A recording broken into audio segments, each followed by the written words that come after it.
The night before Christmas. 'Twas the night before Christmas, when all through the house not a creature was stirring, not even a mouse. The stockings were hung by the chimney with care, in hopes that St. Nicholas soon would be there. The children were nestled all snug in their beds, while visions of sugar plums danced in their heads. And Mamma in her kerchief and I and my cap had just settled our brains for a long winter's nap. When out on the lawn there arose such a clatter, I sprang from my bed to see what was the matter. Away to the window I flew like a flash, tore open the shutters and threw up the sash. The moon on the breast of the new fallen snow gave a luster of midday to objects below. When what to my wondering eyes should appear but a miniature sleigh and 8 tiny reindeer.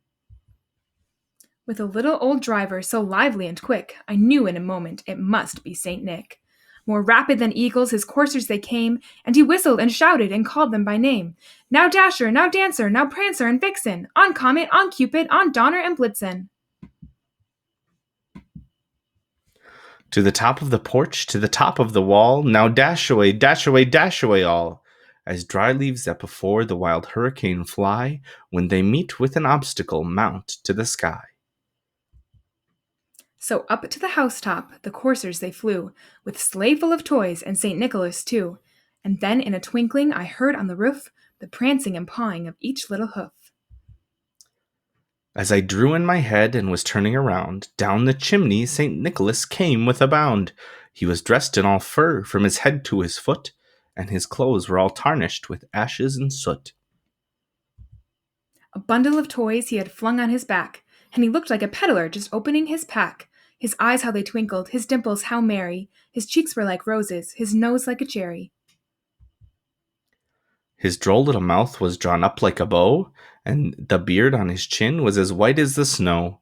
The stump of a pipe he held tight in his teeth, and the smoke it encircled his head like a wreath. He had a broad face and a little round belly that shook when he laughed like a bowl full of jelly. He was chubby and plump, a right jolly old elf, and I laughed when I saw him in spite of myself. A wink of his eye and a twist of his head soon gave me to know I had nothing to dread. He spoke not a word, but went straight to his work, and filled all the stockings, then turned with a jerk. And laying a finger aside of his nose, and giving a nod, up the chimney he rose. He sprang to his sleigh, to his team gave a whistle, and away they all flew like the down of a thistle.